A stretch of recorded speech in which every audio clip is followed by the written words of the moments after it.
Homiletics II, Lecture 10, Part B, as we finish it off in record time now, because I see the clock ticking. So, think about, do you want them to pay attention? Well, is it interesting to you? Is what you're talking about in general interesting?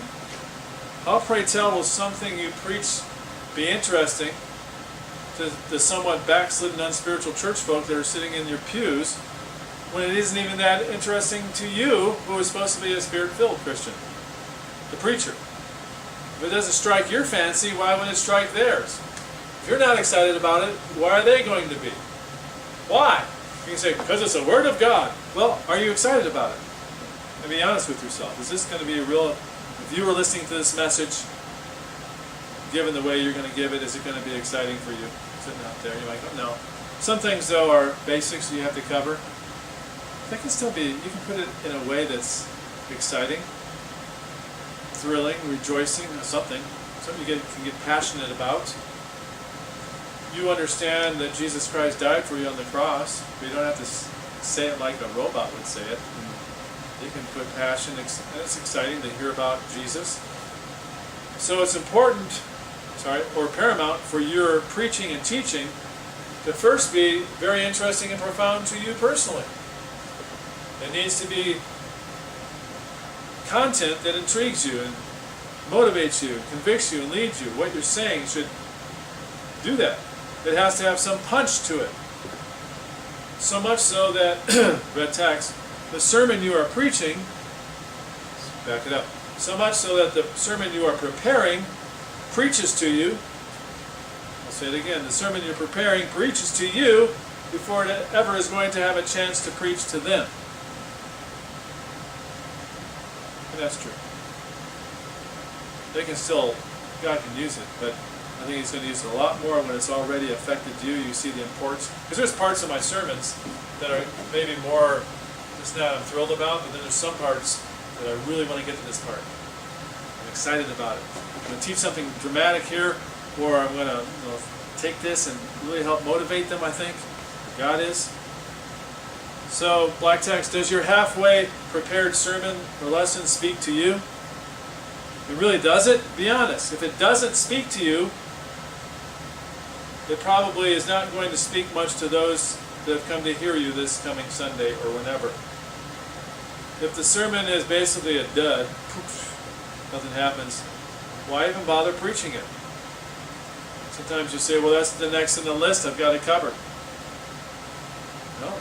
You can just say, I'm not going to preach it because God told me not to preach it. People might go, whoa. I wonder what he's going to preach on. He says, God told me to preach this, so this is what I'm going to preach. Oh. So get something else, anything else. Something you preached in the past that powerfully spoke to your soul. Sometimes I run out of, because I'm trying to find the right things Saturday night, late sometimes. I just go, okay, Lord, there's not enough time left. Because a couple times it's been about midnight. I don't have anything yet to start preparing. Not even the topic. And so, okay, I have got to go find not just any old thing, something that I know I don't have to put much into, because I know it just speaks to me. It's just, I'm passionate about. I know I can really get into. And those often go very well, but the Lord has been working on me too. I don't just pick that out because I just started, I was playing video games up to midnight and decided, oh yeah, I got to put together a sermon. I usually give myself more time after video games. If it changes your life, it may very well change theirs. You may feel that the folks need to hear some preaching on the ordinances. Sounds very exciting, doesn't it? Oh, he's preaching on the ordinances. What's an ordinance? But if your preparing of the sermon doesn't seem to be somewhat of a fascination when you're putting it together, or kind of a wow, or my soul, or glory, or I'm so excited about this, then, unless God has said you got to preach on this topic, but you may want to go back to the drawing board, so to speak. So that's what oftentimes I'll do. So what is all these topics before me, Lord, all these thoughts in my head, which one? And oftentimes it's the one that speaks to me the most. But I have to think about what they need.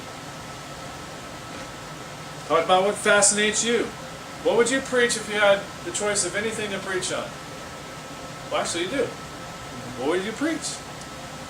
Well, if I got the choice on anything, and I wasn't worried about what they thought or anyone thought, I could just preach on the topic. Oh, I might preach on the bride of Christ or something. But because there might be some issues with that with some people, or just don't know how people are going to take it, these things kind of filter in. And I wouldn't always preach on that topic or some other topic.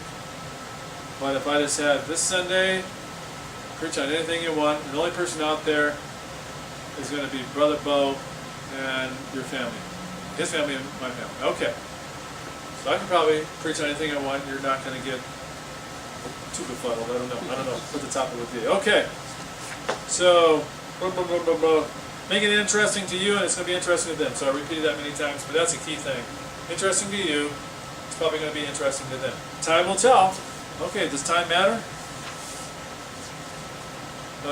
Right, let's look at this. Red text. As the first 10 to 20 minutes go by, realize that the average adult has begun to slowly but surely lose interest.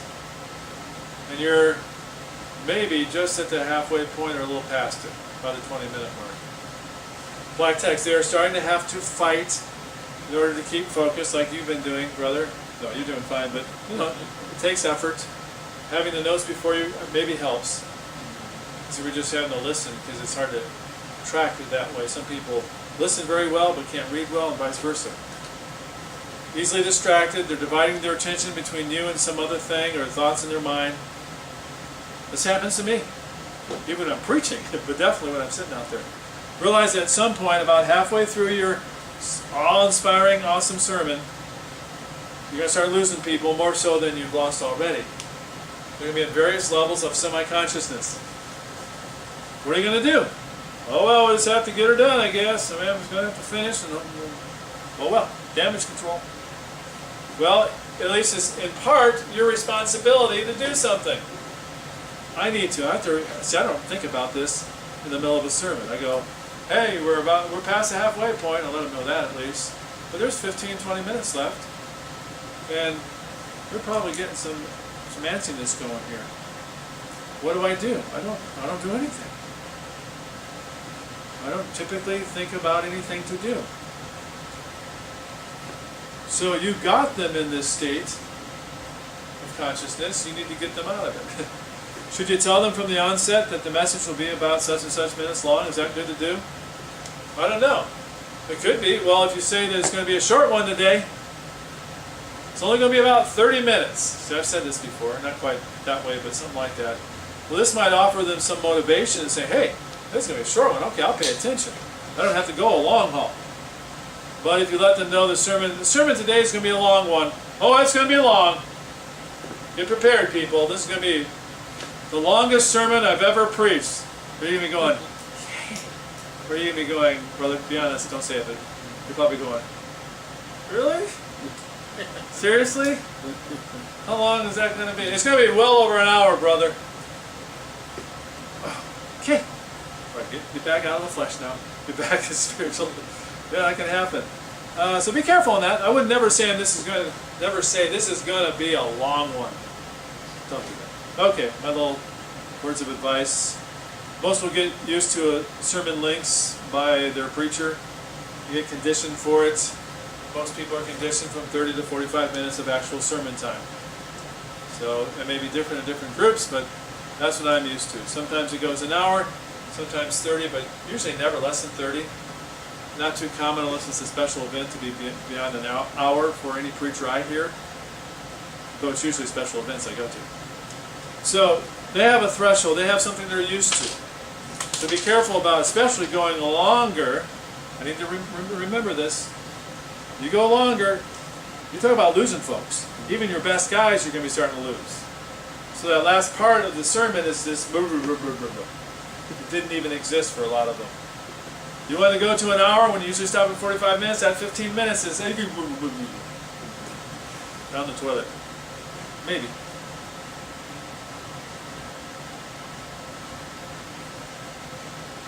I skipped some parts, but it may be very helpful if you kind of, and some disagree with this, but coach them through the sermon. Give them some time alerts. Hey, we're more than halfway done, guys. I don't mind them saying those things. As long as it sounds like we're getting near the end. It's not like I really wanted to get it done, but just pack it together, give me what you got, but use your time wisely. Time matters to me. Getting near the end now. Who have perked up yours? Just a few more minutes, honest, just a few more. Sometimes I'll even say just 3 or 4 minutes. Hopefully it's that. In conclusion, my last point of 3, that doesn't help me though. 3 point, that could be a 20-minute point. But at least we know on the last point. Let's all stand. You can do that thing. But be a keeper of your promise. Okay, long distance running. Don't follow a pointer path too long. You're going to lose some along the way. So I've done this many times.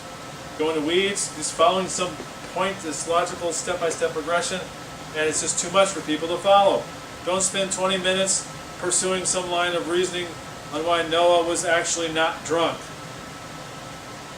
I mean, it's okay to do that because it might take that long, but most people aren't going to be able to keep up with you the whole way.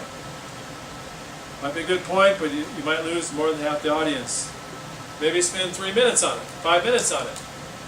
How long can you follow something, Brother Bo, technically? Though if you go to college, you just have to do it. Or study later on. Red text. Don't dive too deep without coming up for air now and then. Some will drown in a sea of information and complexity. Meaning you're going deeper as in deep level of understanding. And then don't go down there too long where it's very deep and hard to understand and complex. Come up to simple things for a bit. Dive back down again. Black text, something that is difficult to understand may need some time taken to explain it well. But if it takes too long to explain it well, there's a good number of kind folks out there who just couldn't keep up with your long distance running there. And they're just not marathon athletes like you are. Red text, it might be better to break it down into more bite-sized pieces. Little bits of chewing, concentration, and then maybe some easier listening. Alright? Black text, thus break down your complex point that you're trying to make. Break it down into parts maybe. Just where you're going to see there's that thing, and then have a little break here, and then there's that point. And we'll get the thing across, yeah. Make sure to have some simple and refreshing statements in each of those parts. I like to use quotes or illustrations.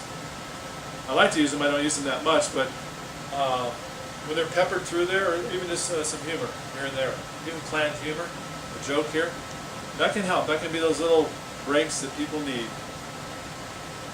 The goal is not to lose anyone. No casualties. Object lessons, we're getting near the end now. Am I right on that? Yes, sir.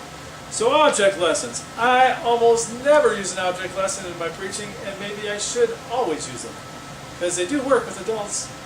Just think if you were to be the speaker at the upcoming junior camp, and were tasked with getting over 100 10 to 12-year-olds to listen intently to your message for about 45 minutes. Okay, that's what you got coming. How are you going to do this? What are you going to do? Well, I've seen how a lot of successful so-called preachers do it.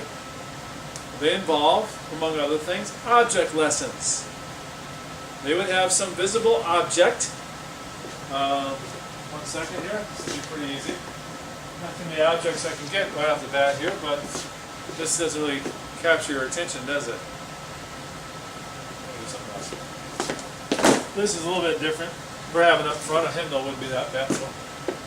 But a can of Dr. Pepper. Oh, Dr. Pepper. So you have it up here. Maybe it's empty so it won't pour out, but you got this Dr. Pepper can. Brother Bo has looked at this 3 times already now. That is a Dr. Pepper can. Wow. With a scary looking monster on the front. I don't know what that's all about, but Jurassic World? Ew, yeah. Well, anyways, you got this object lesson. I don't know what the object lesson of this can would be, though I could probably make up something not so good, but in the next few minutes. So, you got this thing, you have it up there for a bit. I wouldn't necessarily have the object up there the whole time because it gets too commonplace, so maybe have it come and go. Something eye-catching, unique. They're just like, look at that. One recent junior camp preacher had an old preacher put on a hideous devil mask and run around the crowd. I was that one. After I did that, I said, I don't think that was good. but it sure got their attention. But I got to thinking, am I portraying the devil here? I don't know. Another used a T-shirt. So each day he went up there with a T-shirt that he previously wore, and they would have some students or kids come up and spray mayonnaise or ketchup on it and rub it all in, and he'd wear it the next day and so forth. And you're like, what? The kids, a lot of the kids, I shouldn't say all of them, but a lot of the boys especially loved that. That's what they talk about. I can't even talk about it. You would say, and I think okay to say it, that seems inappropriate. Okay, it may seem inappropriate. Is it a sin? I don't know, but I don't know if I would do that. Well, they've got maybe 78 of those 10 to 12-year-olds really paying attention, wanting to come next time. I gotta see what they do next to the T-shirt. And you teach kids love. You understand how kids are. Their priorities are not the same as ours. Even adults aren't that great. But if they come for the object lesson, then they come for the object lesson, but maybe in the process they can have God speak to them.